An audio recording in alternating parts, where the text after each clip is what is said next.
अथ श्रीमल्हारी वज्रपञ्जरस्तोत्रम्। श्रीस्कन्द उवाच। शरणागतदीनार्तिहरणं शरणं मम आयुरारोग्यदं वन्दे श्रीमन्मार्तण्डभैरवम्।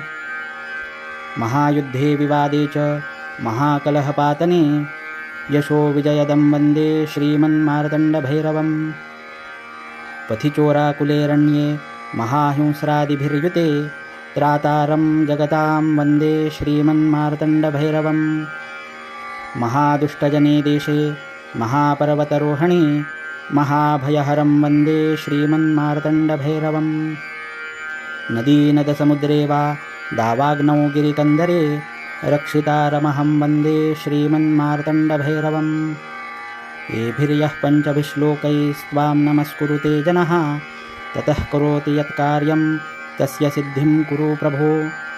श्रीमल्लारे महादेव पाहि मां करुणाकर सर्वसिद्धप्रदाता त्वं श्रीमन्मार्तण्डभैरव।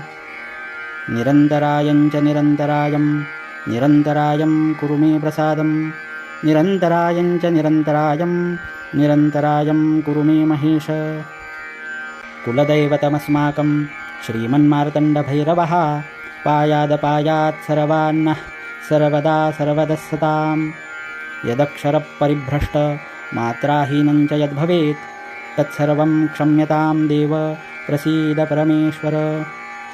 अनेन प्रीयतां देवं श्रीमन्मार्तण्डभैरवः।